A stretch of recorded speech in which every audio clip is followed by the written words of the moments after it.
Ya, assalamualaikum warahmatullahi wabarakatuh. Ya, alhamdulillah kita bisa berjumpa kembali lagi di program Guru Penggerak. Dan pada saat ini saya sudah bersama dengan Ibu Guru hebat, Ibu Sumiarti, SPD. Bagaimana kabarnya Ibu Sumi? Alhamdulillah baik, Pak. Gimana sebaliknya? Alhamdulillah Ibu Sumi, saya juga baik. Dan saya juga di sini selaku pengajar praktik, yaitu perkenalkan nama saya Trisna Ahmad Supriyatna, MPD. Nah, di sini kita akan melakukan pendampingan individu Ibu ya, seperti itu. Sebagaimana yang telah kita sudah bicarakan jauh-jauh hari Ibu, dan alhamdulillah kita bisa bertemu.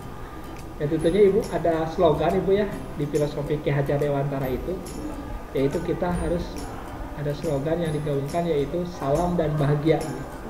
Salam dan bahagia. Nah, seperti itu kan ini sudah ada Ibu ya sebelumnya ya, waktu dengan fasilitator, salam dan bahagia. Nah, dengan simbol seperti ini Bu, salam dan bahagia.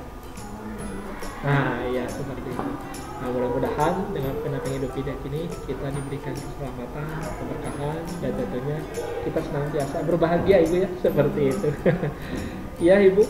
Nah, untuk pendampingan individu kali ini kita akan mendiskusikan tantangan belajar selama daring selama 1 bulan ini Ibu ya.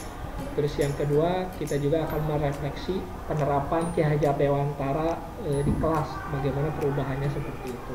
Dan yang ketiga yaitu kita juga akan berdiskusi pembuatan kerangka portofolio. Dan yang terakhir, yang keempat, kita juga akan diskusi posisi diri dan rencana pengembangan diri Ibu ke depannya seperti apa, seperti itu. Ya Ibu, sebelumnya Ibu juga sudah mengirimkan ya kepada saya kan aksi nyata untuk modul 1.1. Nah, itu berupa video Ibu ya. Nah, itu saya sudah lihat dan itu ternyata luar biasa Ibu ya. Ternyata di situ ada rangkaian kegiatan-kegiatan yang memang sudah Ibu lakukan Ibu ya, seperti itu. Itu juga hal yang sangat baik Ibu. Nah, ini Ibu yang pertama yang ingin saya tanyakan kepada Ibu, apa yang telah Ibu lakukan selama 1 bulan terakhir ini Bu? Yang sudah saya lakukan di 1 bulan terakhir ini yaitu mengikuti beberapa rangkaian tahapan pembelajaran baik di LMS dan di awal pertemuan pada tutorial itu. Setelah itu saya belajar kembali yang tadinya saya tidak tahu mengenai konsep pembelajaran Dewantara. Sekarang lebih luas lagi, oh ternyata filosofisnya mendalam sekali gitu ya, sehingga saya bisa mengimplementasikan kembali ke kelas yang akhirnya oh yang ini harus seperti ini, ternyata harus seperti ini, dan treatment anak-anak di kelas seperti ini dengan konsep Ki Hajar Dewantara itu. Nah, selain itu mungkin yang saya dapat Pak, pengetahuan baru, ilmu baru gitu ya. Jadi banyak apa ya namanya Pak, pertemanannya jadi luas gitu Pak. Ada yang dari SMA, dari SD, bahkan ada yang wakil kepala sekolah yang mengikuti CPG. Kalau saya kan masih guru mapel seni budaya yang belum jadi apa-apa. Itu aja sih Pak rangkaian, mungkin dari yang dari pertama sebulan ini sampai dengan sekarang mungkin ketemu dengan Bapak ini. Ya, terima kasih Bu. Jadi memang ini luar biasa Bu ya. Kita selama 1 bulan ini belajar merefleksikan bagaimana pemikiran Ki Hajar Dewantara Bu ya. Memang tadi begitu sangat menarik ya Bu ya. Dan seolah-olah kita khususnya di Indonesia ini kembali kepada hitohnya. Nah gitu ya, pendidikan kita kembali kepada hitohnya sesuai dengan pemikiran Ki Hajar Dewantara. Tapi menurut Ibu Bu, yang menarik dari pemikiran Ki Hajar Dewantara bagian yang mana Bu menurut Ibu? Bagian yang menghamba pada anak. Nah, coba Bu bisa dijelaskan lebih jauh tuh bagaimana tuh menghamba pada anak itu. Sebetulnya kalau kita baca kembali dari bahasanya ya, menghamba menghamba itu kan sebetulnya seperti yang kita mentuhankan gitu ya. Tapi ternyata ketika saya mempelajari lebih dalam, mempelajari lagi dari berbagai macam sumber yang sudah saya ikuti di LMS dan Jimin gitu ya, ternyata menghamba pada anak itu bukan mentuhankan anak, tetapi kita harus melihat dulu keadaan dan situasi anak, apakah anaknya itu kemampuannya berbeda-beda, apakah dari satu kelas itu ada yang sama, dari cara belajarnya, dari treatmentnya ketika kita memberikan treatment kepada siswa itu seperti apa, karena sejatinya kata ya Dewantara, setiap anak itu memiliki kemampuan yang dapat mempelajari tergantung dari siswa dan kita sebagai guru untuk menuntunnya sesuai pada kodrat anaknya. Ya betul itu Bu ya, sangat menarik Bu ya, memang betul ya. Jadi memang ini hal menarik, kuncinya bahwa kita itu dalam melakukan pembelajaran itu harus melihat situasi, kondisi dan karakter anak ya Bu ya. Apalagi tadi dengan kodrat anak itu. Nah ini juga jadi perhatian bagi kita semua khususnya ya selaku pendidik. Nah Ibu, di program guru penggerak ini Ibu ya, kita sudah menjalani selama 1 bulan Ibu ya. Nah, apakah ada dukungan Ibu dari ekosistem sekolah terhadap Ibu mengenai program guru penggerak ini Bu? Seperti apa dukungannya? Alhamdulillah untuk teman atau rekan kerja, rekan guru gitu ya dengan siswa, tadi mungkin Bapak sudah ketemu siswa, sangat mendukung sekali apa yang saya ikuti program guru penggerak ini, dan mungkin nantinya akan jadi motivasi dengan rekan guru saya untuk mengikuti strategi ini. Jadi kayak Wah total, ini luar biasa Ibu ya. Ibu sudah mendapatkan dukungan Ibu ya dari rekan, dari kepala sekolah pun tadi ya sudah bercerita. Nah itu memang bagus Ibu ya, karena memang dari program guru penggerak ini semua ekosistem di sekolah ini harus saling bahu membantu, gotong royong Ibu ya, membantu. Nah selama 1 bulan kan Ibu sudah belajar dengan fasilitator Ibu ya, secara daring seperti itu. Nah apakah ada harapan Bu? Harapan yang ingin Ibu harapkan dari program guru penggerak ini, harapannya seperti apa? Kalau untuk saya pribadi, harapannya mungkin lebih mementaskan diri, lebih meningkatkan lagi kualitas diri dalam keguruan, dalam ilmu pendidikan, untuk mengabdi lagi saya sebagai guru itu menjadi teladan siswa, menjadi sosok yang bisa dijadikan inspirasi mungkin untuk siswa dan bisa membawa siswa atau menuntun siswa ke yang lebih baik lagi gitu. Entah itu mungkin dalam pembelajaran akademik ataupun mungkin dari luar akademik. Iya ternyata Bu ya, memang tadi Ibu berusaha memfokuskan diri Bu ya, dan menjadi inspirasi. Nah itu Bu, meningkatkan kualitas supaya jadi inspirasi ternyata ya, inspirasi bagi guru, baik pada murid seperti itu khususnya. Nah, ini luar biasa ya Ibu, sungguh ini hebat sekali Ibu. Nah dalam harapan itu Bu, tentunya kan ada tantangan atau kekhawatiran Bu ya dalam mewujudkan apa yang tadi Ibu inginkan. Menurut Ibu apa kekhawatiran yang Ibu rasakan saat ini? Kalau yang sudah saya rasakan sampai dengan sebulan ini gitu ya Pak, sebetulnya kembali lagi ke diri saya sendiri untuk memanajemen waktu gitu Pak. Karena kan kita juga mengikuti program ini bukan hanya program ini saja yang dikerjakan, dilaksanakan, tapi saya juga di sini sebagai guru yang mana memiliki kewajiban untuk mengajar gitu, membagi waktu antara mengajar, sekolah ini ada jimit untuk ini, maka dari itu saya harus ngasih dulu tugas supaya kelasnya bisa kondusif gitu pembelajarannya. Selain itu mengelola waktu di rumah juga Pak, karena kan kalau di sini tadi kita udah ngobrol juga ya Pak, kalau di sekolah saya pulangnya jam 3. Belum mungkin saya ada kegiatan ekstrakurikuler seni tari Pak, bahkan bisa sampai jam 5. Nah sampai ke rumah biasa kembali lagi ke kodrat mengurus anak dan lain sebagainya, ditambah lagi dengan mungkin adanya program ini, saya mengikuti program ini, tugas-tugas yang lain harus sesuai dengan waktu yang ditetapkan oleh LMS. Nah itu mungkin Pak, pengelolaan waktu antara saya mengabdi di sekolah, pembelajaran LMS dengan di rumah mengatur waktu. Ya, ternyata ini menarik Ibu ya, untuk semuanya ya. Ternyata Ibu Sumi juga ini punya kodrat katanya. Jadi bukan hanya kodrat murid saja, kodrat anak. Kodrat guru pun ada ya. Iya, sebagai guru di rumah sebagai ibu dan istri gitu kan, harus itu, apa namanya, seimbang. Nah, dengan berbagai peran tadi satu guru, istri, ibu bagi anak Ibu ya, ternyata jadi tantangan tersendiri Ibu ya ternyata. Nah, ternyata Ibu dari tantangan itu apakah ada dari harapan-harapan yang sudah tercapai buat Ibu selama 1 bulan ini? Harapan yang sudah tercapai, alhamdulillah, tugas menyelesaikan tugas tepat waktu, walaupun mungkin hari ini ada 1 tugas lagi yang belum selesai, insya Allah lah selesai gitu ya. Walaupun mungkin tidak cepat-cepat langsung dikerjakan, tapi setidaknya saya bisa mengusahakan menyelesaikan dengan cepat. Iya betul Bu ya, ternyata memang pada saat ini kita begitu banyak tugas Bu ya. Betul. Tapi ada pepatah mengatakan Bu bahwa orang sukses itu pasti akan banyak tugas. Repot ya. Nah, apakah Bu ada harapan baru Bu yang ingin Ibu harapkan dalam 1 bulan ke depannya? Harapan saya mungkin mudah-mudahan saya bisa mengelola waktu dengan baik dan bisa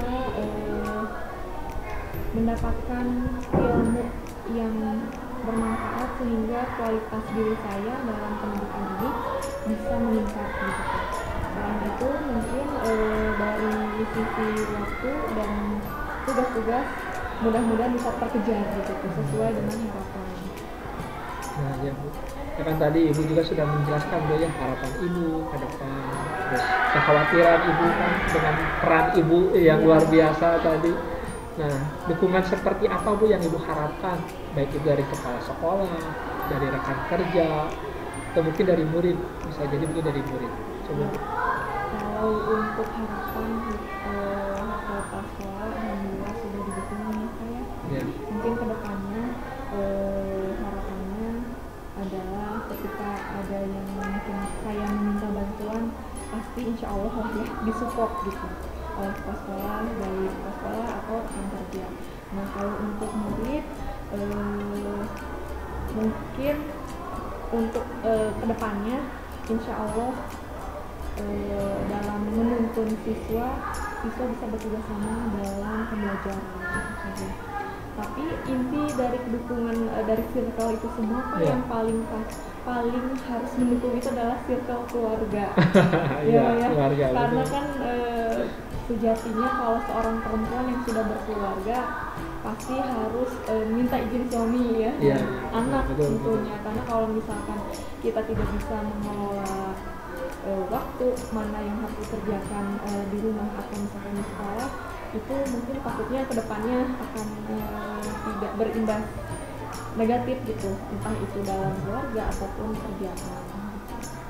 Iya, betul Bu. Ternyata memang kita harus punya dukungan ya Bu ya. Ternyata tadi bukan hanya di ekosistem sekolah saja, tapi di keluarga pun kita harus dapat dukungan. Iya, memang ini jadi hal yang luar biasa Ibu ya bagi kita semuanya. Nah Ibu, kita akan lanjut ke sesi tindak lanjut hasil pembelajaran Ibu selama 1 bulan ini. Nah, menurut Ibu berdasarkan pembelajaran mengenai filosofi pemikiran Ki Hajar Dewantara, apa perubahan yang sudah Ibu lakukan di kelas yang sesuai dengan pemikiran Ki Hajar Dewantara Bu? Yang pertama dari filosofi pemikiran pendidikan Ki Hajar Dewantara itu adalah menurut di sini saya sudah menjalankan dari pertama mungkin saya belajar menjadi seorang guru sampai dengan sekarang masih belajar menjadi seorang guru yang bisa jadi teladan siswa, menuntun, membimbing, memfasilitasi anak-anak siswa agar anak-anak bisa belajar bukan hanya pembelajaran saja yang diserap, tapi suasana pembelajaran yang bisa menyenangkan gitu. Supaya si anak tidak bosan, apalagi kan saya seni budaya nih Pak. Gimana caranya nih membawa suasana atmosfer kelas yang tadinya banyak pelajaran dari produktif misalnya, ini seni budaya supaya tidak membosankan dan mencairkan suasana kelas seperti apa. Kelas menyenangkan gitu di kelas, lalu pembelajarannya yang tidak monoton. Nah, gimana caranya seperti itu? Menuntun, bukan berarti menuntun itu untuk hanya dalam akademik saja, tapi ada pendekatan khusus Pak biasanya kalau saya ke siswa SMK apalagi ya ke jurusan. Seperti apa tuh pendekatannya? Biasanya kalau untuk pendekatan anak SMK kalau di satu kelas itu kebanyakan laki-laki nih Kak. Iya. Biasanya, aduh sekarang sih apa ini katanya pelajaran seni budaya kok ada nari, kok ada nyanyi misalnya, males gitu. Anak-anak saya beri afirmasi seperti ini misalnya teori materinya tentang tari nih. Malas bu, malu. Tapi saya kasih afirmasi ini loh, anak-anak materinya itu memang tari, tapi bukan berarti kalian harus bisa menari, terampil menari bukan. Tapi kita di sini belajar bagaimana apa saja dalam tari, lalu kita kupas sejarahnya seperti apa. Jadi kalau untuk terampil menari itu tidak terkecuali mungkin dari salah satu dari kalian mempunyai minat dan bakat di bidang tari, nanti kita bisa memperdalam lagi di ekskul gitu. Nah akhirnya alhamdulillah dari afirmasi awal anak-anak bisa mengikuti dengan berbagai macam metode yang saya kasih. Dalam artian kan setiap siswa pasti kemampuan dan karakternya berbeda-beda ya Pak. Iya. Nah, setiap kelas, setiap siswa berbeda-beda, tapi saya observasi dulu nih Pak kelas. Oh kelas ini senangnya belajar auditori, berarti saya harus banyak menjelaskan. Atau kelas ini senangnya nonton visual gitu ya, berarti saya sering melakukan apresiasi, menampilkan video-video yang menarik untuk anak-anak terkait seni budaya.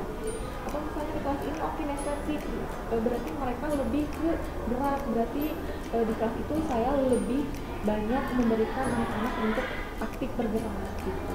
Dan di situ juga bukan hanya saya menuntun, tapi mengarahkan siswa agar siswa juga bisa berpikir kreatif tanpa batas. Sok nggak mau pilih misalkan kayak sekarang nih kelas semester sekarang saya ngasih teater sekarang ya. Makanya tadi Bapak lihat poster-poster ya. Betul. Nah, nanti itu untuk ujian praktik di mana pada saat pembelajaran saya memberikan keleluasan untuk siswa untuk memilih naskahnya dari mana, membuat naskah sendiri, atau misalnya untuk pembedahan naskah, pemilihan pemain itu mereka yang membuat keputusannya. Jadi di situ di dalam kelas saya memberikan arahan saja gitu, memfasilitasi mereka saja. Tapi yang bekerja dan yang untuk memilih dan memutuskan kembali lagi ke keputusan mereka. Jadi siswa bisa berpikir kritis, kerjasama dan kreatif. Wah ternyata luar biasa Ibu Bapak ya, ternyata Bu Sumi ini secara tidak langsung sebetulnya dari dulu sudah menerapkan, ternyata sudah menerapkan di kelas pemikiran-pemikiran yang selaras dengan Ki Hajar Dewantara seperti itu. Mulai tadi jika dilihat tadi bagaimana mengembangkan siswa sesuai dengan kodratnya, sesuai dengan karakternya, disesuaikan dengan gaya belajarnya kan tadi Ibu ya, seperti itu. Dan juga siswa diberikan pilihan untuk ujian praktik tadi ya. Itu di ujian praktik kan pilihan sesuai dengan keinginannya, mau teater bagaimanapun itu sesuai dengan keputusan siswa itu sendiri, yang mana guru di situ sebagai fasilitator, jadi hanya mengarahkan seperti itu. Nah ini luar biasa Ibu ya, ternyata Ibu sudah dari dulu ternyata ya sudah menerapkan pemikiran Ki Hajar Dewantara di kelas. Nah selanjutnya Ibu apa yang menjadi pembelajaran Bu setelah Ibu belajar modul tentang refleksi pemikiran Ki Hajar Dewantara ini yang Ibu dapatkan, atau Ibu bisa membuat kata kunci ya, hal-hal apa saja yang Ibu dapatkan dari pemikiran Ki Hajar Dewantara Bu? Yang pertama yang sudah saya dapatkan dari pembelajaran selama 1 bulan ini adalah mengimplementasikan kembali apa yang kurang ketika saya di kelas pembelajaran, apa saja yang mungkin harus diberikan kepada siswa. Selain itu saya belajar kembali ya Pak, memahami beberapa siswa, memahami siswa yang tadi dibilang sesuai dengan kodrat. Sebetulnya memang sudah saya aplikasikan atau diterapkan gitu ya sebelum mengenal dengan filosofi Ki Hajar Dewantara. Siswa bisa menulis sendiri, berkreativitas sendiri, lalu membuat kepemimpinan di dalam proyek kelompok gitu ya. Tapi di sini saya menjadi belajar kembali, oh ternyata kodrat anak itu seperti ini, bukan hanya saja kita harus mencokoki anak, oh ini harus seperti ini, anak-anak ini harus seperti ini, kamu harus bisa. Ternyata tidak. Yeah. Kita itu tidak boleh memaksakan kehendak kita sendiri. Yeah, betul. Yang saya dapatkan ternyata saya jadi menyadari gitu, ternyata kita itu guru tidak boleh memaksakan kehendak anak. Misalnya seperti yang saya sebutkan di tugas aksi kemarin, anak itu tidak boleh terikat dari tugas misalnya, bukan tidak boleh harus sesuai dengan harapan kita, kamu harus tercapai nih KKM-nya, tapi ternyata dari hasilnya realitanya tidak. Gimana caranya saya memahami siswa tersebut, bagaimana caranya saya memberikan treatment siswa tersebut. Nah itu saya dapatkan dari pembelajaran selama 1 bulan ini, sesuai dengan filosofi Ki Hajar Dewantara, begitu sih. Nah, itu menarik Ibu ya.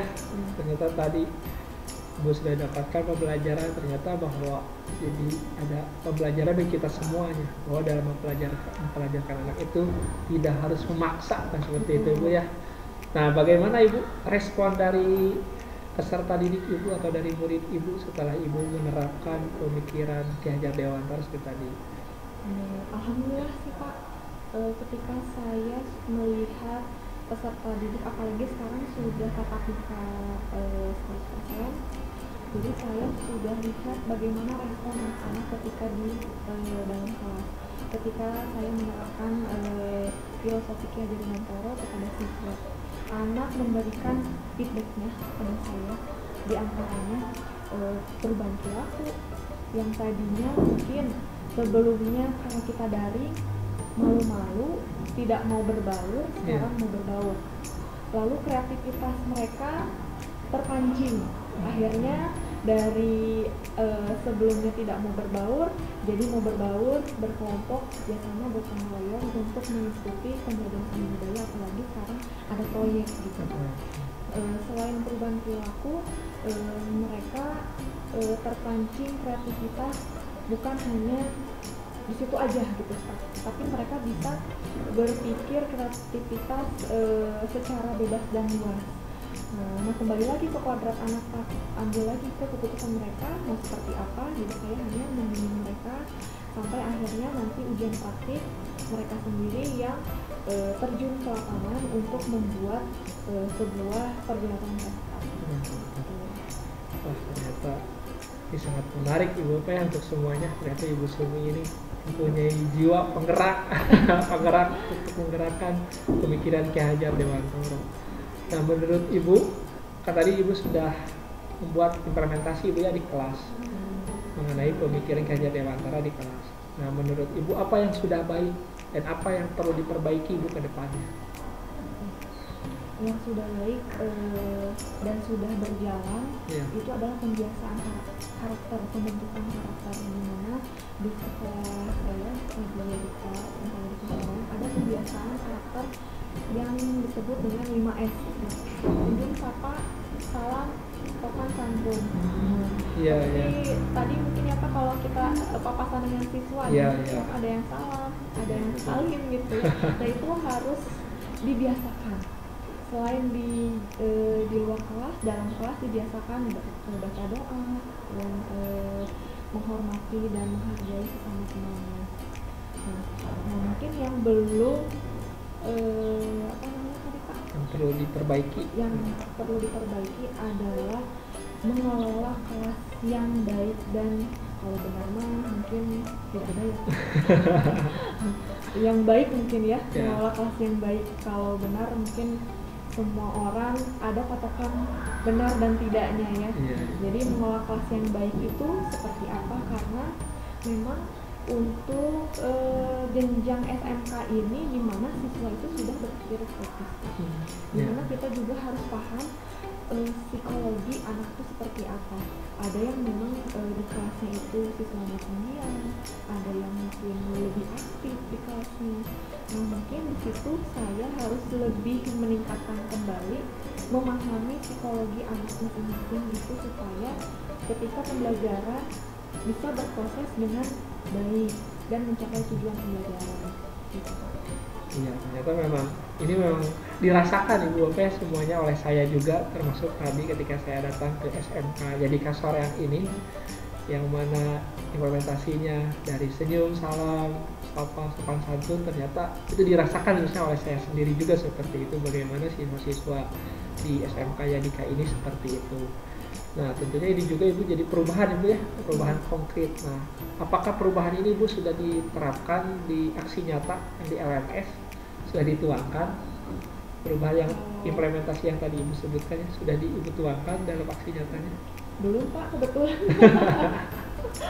Nanti akan saya tuangkan kembali di aksi nyata berikutnya. Di aksi nyata berikutnya. Yeah. Tapi kalau dilihat di aksi nyata yang dikirim lewat video itu sudah ada Ibu ya, seperti pagelaran praktik, ujian seperti itu juga sudah ada Ibu ya, seperti itu. Kalau lebih bisa di ini Ibu, ada apa saja sih Ibu yang Ibu lakukan, implementasikan selain ujian praktik, apalagi Ibu, ada lagi? Ya, kalau untuk khusus saya pribadi di mata pelajaran seni budaya, selain membuat proyek ujian praktik Pak, saya mengajak rekan guru untuk berkolaborasi dalam ujian praktik. Misal kalau kemarin saya di di tugas elemen itu kan, saya berkolaborasi dengan guru PKK, di mana dalam proyek itu digabungkan untuk ujian praktiknya.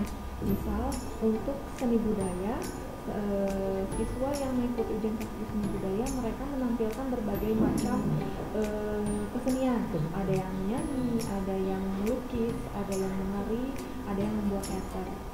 Nah, bahkan waktu itu pernah siswa satu kelas mereka membuat proyek teater, musikal teater, dimana semuanya ada gitu Pak.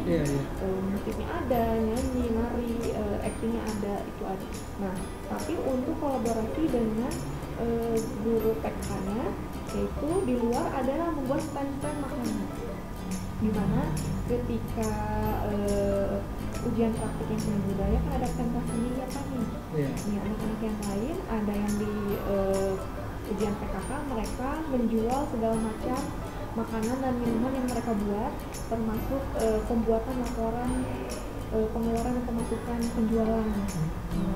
Di situ juga jadi ajang seperti wirausaha, betul, wirausaha yang nantinya siswa yang datang itu yang tidak mengikuti ujian bisa mencicipi atau membeli makanan sambil menonton kesenian. Jadi istilahnya Pak, ini sebetulnya seakan-akan ada pentas seni di sekolah, tapi ini adalah ujian praktik gitu, berkolaborasi dengan KWU atau PKK. Nah, sama seperti yang sekarang Kak, kalau sekarang saya berkolaborasi dengan guru bahasa Indonesia, di mana untuk semester ini saya memberikan materi tentang teater, lalu dibantu oleh Pak Iqbal, guru bahasa Indonesia, untuk memantapkan dalam proses ujian praktik teater, di mana ada pendalaman naskah para pemain, lalu dalam staf produksinya. Nah, itu ya dilakukan oleh semua siswa Pak. Jadi kami sebagai guru hanya membimbing saja, mengarahkan mereka menuju nanti ujian praktik. Ya, sangat menginspirasi sekali ya apa yang telah Ibu Sumi lakukan tadi. Ternyata bagaimana Ibu Sumi ini bisa mendorong siswanya kreatif sehingga mereka bisa mengembangkan minat dan bakat masing-masing gitu ya. Tadi ada yang nari, menyanyi, teater, musikal teater. Wah, ini ternyata luar biasa Ibu ya. Dan ini memang tentunya harus jadi inspirasi Ibu bagi yang lain.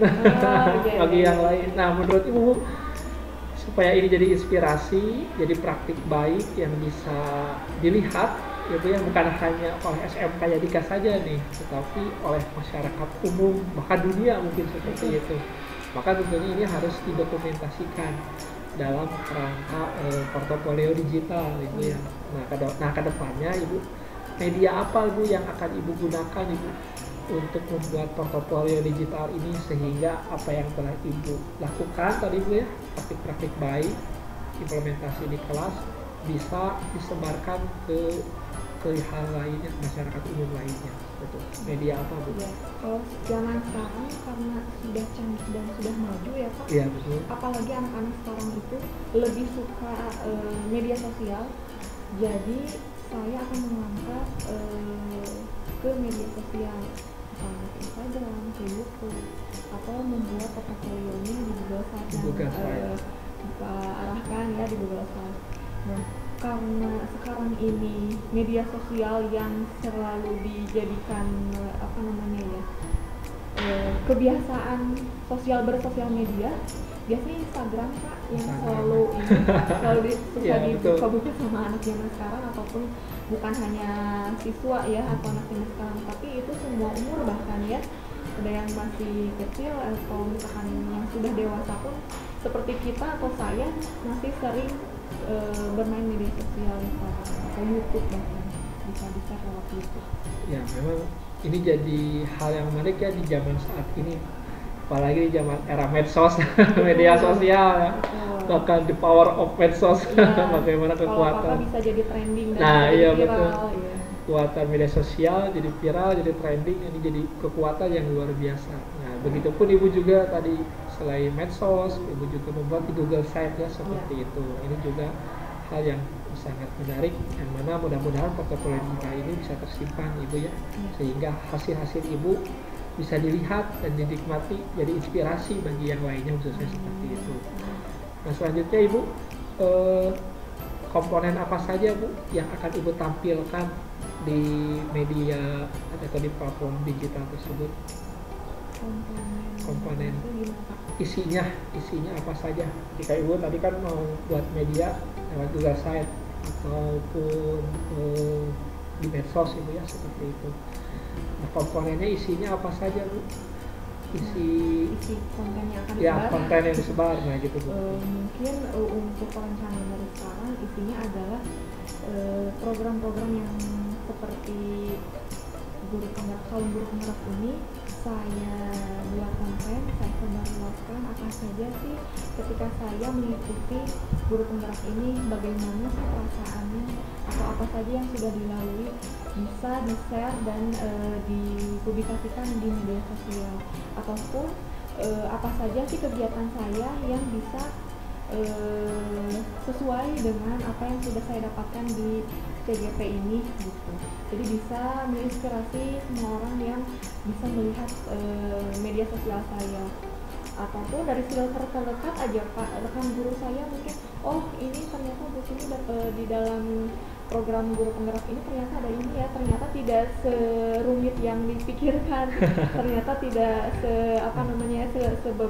menjadi beban yang dipikirkan, ternyata tidak. Jadi kalau zaman sekarang ini disebutnya menginfluencer gitu ya. Iya. Ya, menginfluencer orang-orang agar tertarik gitu. Iya. Lewat media sosial, lewat konten-konten yang menarik gitu. Itu mungkin Pak yang akan saya lakukan menuju membuat portofolio. Nah, ini bagus Ibu ya, tadi Ibu membuat hasil karya-karya yang telah Ibu lakukan, itu disebut dengan artefak aksi nyata yang telah Ibu lakukan Ibu ya. Nah ini tentunya mudah-mudahan jadi inspirasi bagi yang lainnya Bu. Bentuknya Ibu, bentuknya dalam penyajian portofolio digital itu bentuknya seperti apa? Bentuk yang dikirim itu apa? Video ataupun yang lainnya atau apa?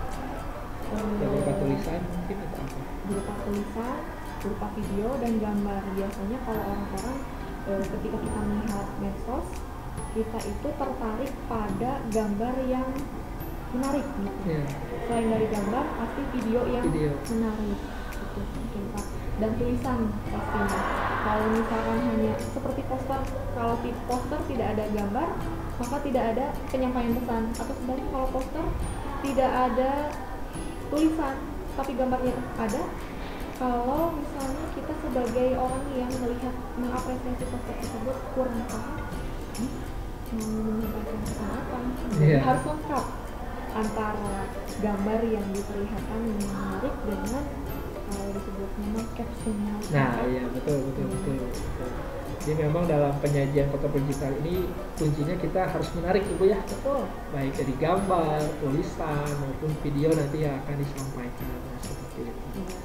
Nah, ini Ibu ya. Nah, sekarang kita Bu lanjut ke sesi keempat, yaitu peta posisi diri dan rencana pengembangan diri dalam kompetensi guru penggerak. Nah, kompetensi apa Ibu yang Ibu miliki saat ini yang menurut Ibu kompetensi itu sudah baik?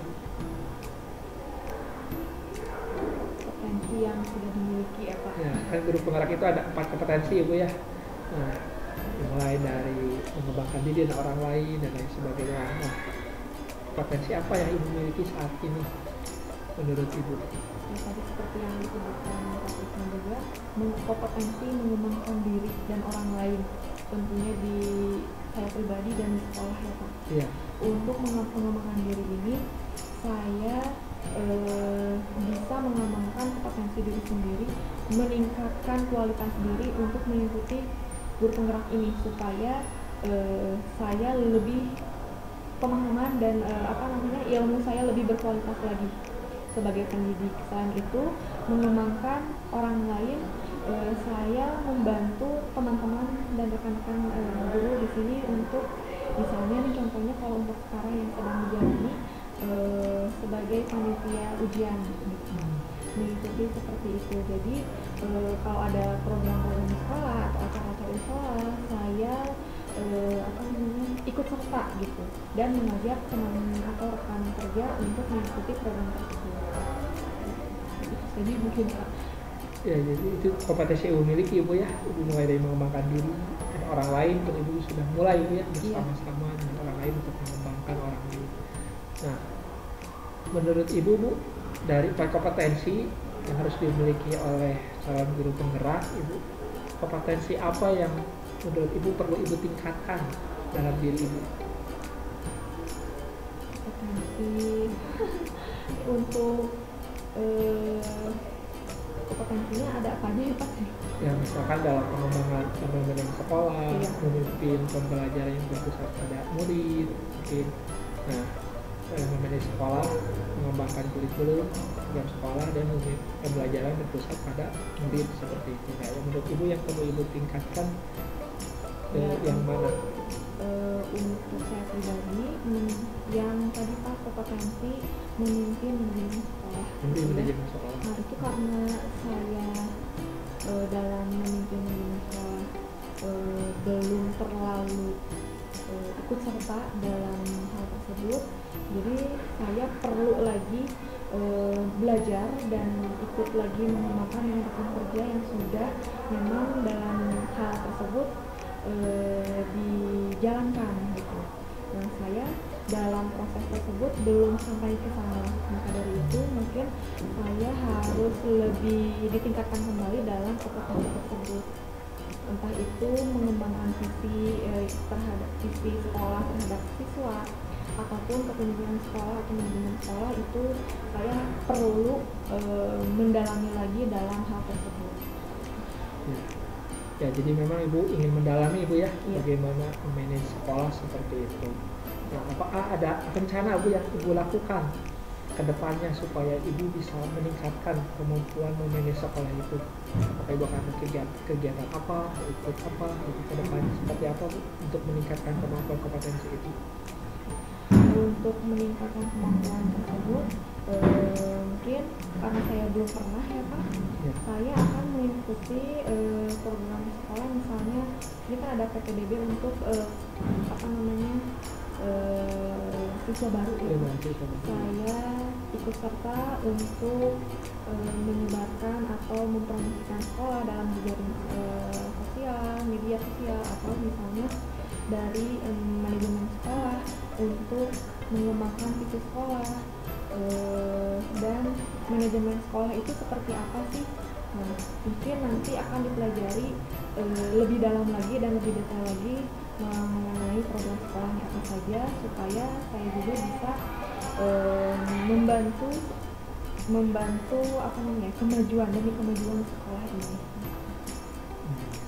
gitu Bu ya. Tentunya kita dengan harapan ingin terus meningkatkan kompetensi kita, mengikuti berbagai kegiatan ataupun pelatihan yang tadi Ibu sampaikan supaya kita senantiasa meningkatkan kompetensi. Jadi ini merupakan semangat, harusnya jiwa yang memang harus dimiliki oleh seorang guru khususnya seperti itu, untuk semangat terus belajar Ibu ya, seperti itu. Nah, tak terasa Ibu, kita sudah berada di sesi akhir nih. Di acara sesi akhir. Di sesi akhir ini Ibu, kita akan refleksi apakah ada pembelajaran atau ide baru Bu selama pelaksanaan pendampingan ini yang ingin Ibu lakukan ke depannya, mungkin seperti apa? Untuk ide baru itu adalah yang tadi sebetulnya sudah dilakukan, dan mungkin untuk kedepannya adalah kolaborasi nyata dengan rekan guru supaya bisa memajukan yang pertama sebagai promosi sekolah, yang kedua adalah meningkatkan kualitas dan kreativitas siswa gitu ya. Selain itu harapan kedepannya ketika saya mengikuti program ini, saya lebih aktif lagi dan lebih memiliki kualitas yang baik untuk membantu kualitas sekolah juga gitu kan. Terus mungkin harapan kedepannya bisa berkolaborasi lagi dengan beberapa, atau bukan berkolaborasi ya Pak, bisa mengikuti lagi program-program selanjutnya atau yang lainnya yang dari pemerintah, sehingga kita atau saya sebagai pendidik bisa meningkatkan kualitas diri. Ya, itu menarik Ibu ya. Ide di sini Ibu ingin berusaha berkolaborasi dengan rekan kerja di sini, sehingga tadi memang bukan ada mengatakan bahwa dengan kolaborasi, dengan gotong royong, semua hal itu akan jadi lebih mudah, jadi lebih ringan Ibu ya, seperti itu. Nah, ini tentunya jadi sebuah hal yang baik dalam meningkatkan kualitas atau mutu pendidikan, khususnya di SMK Yadika Soreang sendiri seperti itu ya, tentunya seperti itu. Nah ya Ibu, selanjutnya nih kita kan sudah melakukan pendampingan Ibu ya dengan saya. Nah, apa yang sudah baik dan yang perlu diperbaiki mungkin dari pendampingan saat ini? Ya, khusus kepada saya.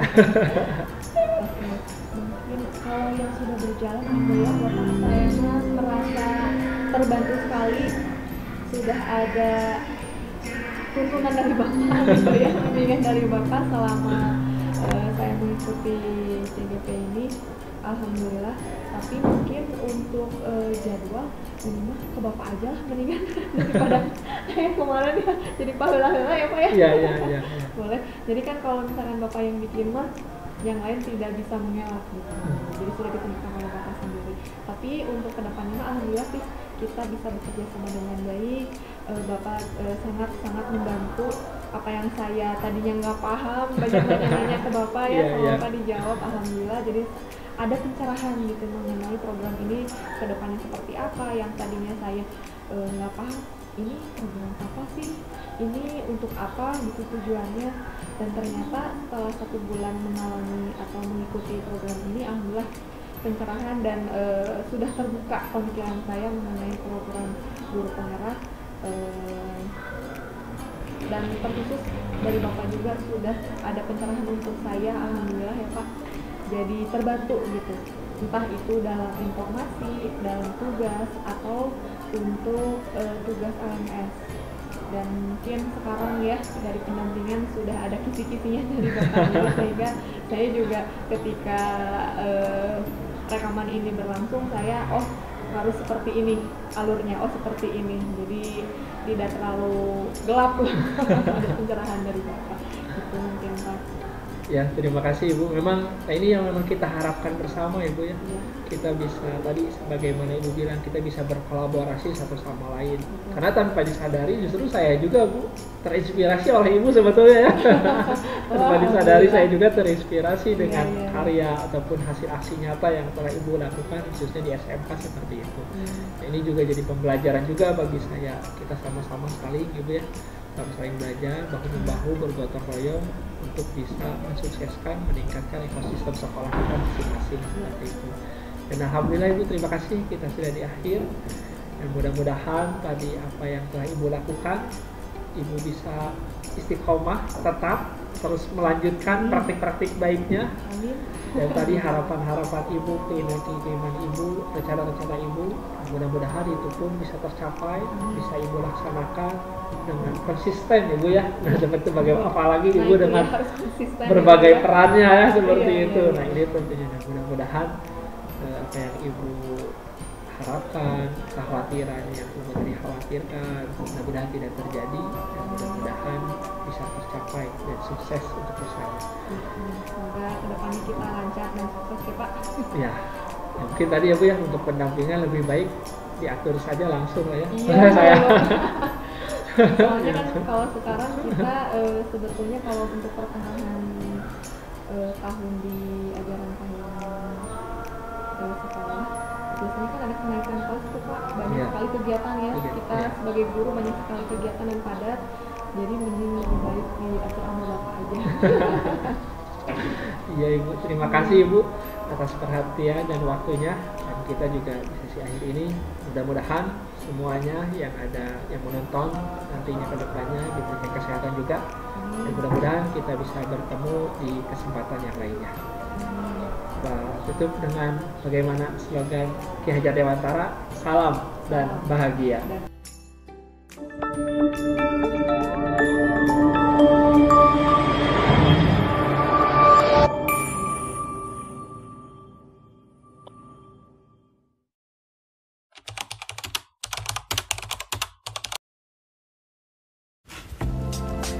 Selama melakukan perubahan di kelas, saya merasa semangat akan mengimplementasikan filosofi konsep Ki Hajar Dewantara.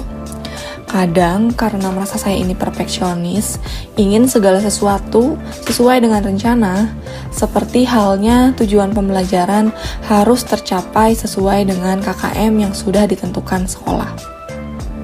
Akan tetapi, pada kenyataannya tidak sesuai dengan harapan, di mana siswa memiliki kemampuan yang berbeda. Nah, dengan penerapan konsep Ki Hajar Dewantara, salah satunya menuntun siswa, kodrat anak, pendidikan yang berpihak pada anak.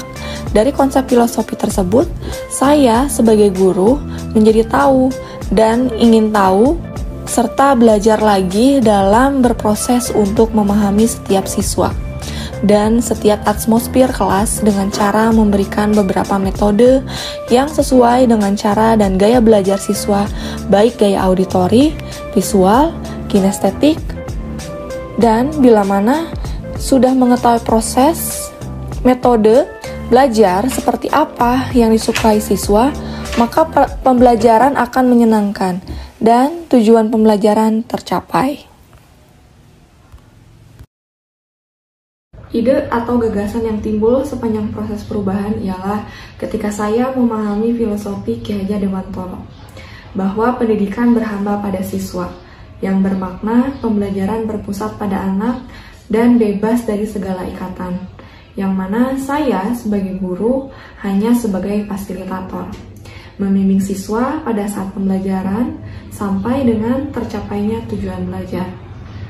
Ide yang timbul saat itu membiarkan siswa bereksplorasi mandiri, memilih dan mengambil keputusan sendiri dalam bentuk praktik seni budaya sesuai dengan kemampuan dan minat bakat siswa, serta penentuan metode dan strategi belajar dengan memperhatikan gaya belajar siswa agar bisa kita bimbing dan kembangkan dari masing-masing kemampuan yang dimiliki setiap siswa. Nah, dalam ide tersebut terbentuklah kolaborasi pembelajaran praktik seni budaya dengan mata pelajaran PKK dengan metode cooperative learning dan menugaskan siswa membuat proyek ujian praktik secara kelompok yang heterogen. Dalam proyek tersebut, siswa ditugaskan untuk mementaskan ujian praktik seni budaya dengan ujian PKK, di mana acara tersebut selain tugas praktik pementasan kesenian yang menjadi ajang unjuk bakat yang dimiliki masing-masing siswa. Kolaborasi tersebut dengan proyek PKK membentuk siswa untuk berkelompok membuat stand yang menjajakan makanan dan minuman dibuat sendiri untuk dijual. Dalam kolaborasi proyek ini dapat disimpulkan bahwa siswa bisa unjuk bakat kesenian dan diapresiasi oleh siswa lain, serta diramaikan dengan beberapa stand siswa yang berwirausaha menjual makanan dan minuman, sehingga siswa yang lain bisa menikmati makanan dan minuman yang dibeli sembari menonton pentas seni. Dan siswa pun bisa belajar aktif, kreatif tanpa batas, bekerja sama dalam tugas proyek kolaborasi ujian praktek ini. Untuk mewujudkan mereka belajar yang berpihak pada siswa, belajar dengan perasaan senang dan merdeka tentunya sangat penting. Maka dari itu, ketika tatap muka harus ada pembiasaan hal-hal positif seperti memberi motivasi pada siswa, memberikan afirmasi pembelajaran, mengelola kelas dengan belajar yang menyenangkan. Akan tetapi, jika pembelajaran dilakukan daring, perbedaannya ialah ketika penyampaian materi yang kurang optimal, apalagi dalam penyampaian materi praktik seni budaya. Kita harus mencari solusi dan inovasi pembelajaran dengan menggunakan teknologi media belajar seperti Google Meet ataupun YouTube yang bisa kita manfaatkan untuk materi praktik seni budaya agar proses pembelajaran lancar dan tujuan belajar tercapai. Assalamualaikum warahmatullahi wabarakatuh. Saya akan memberikan testimonial selama proses persiapan sampai dengan kegiatan ujian praktik kolaborasi antara seni budaya dan juga PKK berlangsung. Baik, sebelumnya selama kegiatan proyek ini berlangsung, kami menggunakan model cooperative learning di mana kami membuat sebuah kelompok kecil yang heterogen, baik itu perempuan ataupun laki-laki, sehingga mereka berkelompok. Dan selama proses pembelajaran kegiatan proyek tersebut, siswa mengalami beberapa perubahan tingkah laku berupa misalnya peningkatan pembelajaran yang aktif, di mana siswa itu bisa saling memberikan gagasan-gagasan dan juga ide-ide kreatif terkait peningkatan proyek yang mereka kerjakan, sehingga proyek tersebut dapat layak kemudian bisa ditampilkan pada saat ujian praktek seni budaya maupun PKK.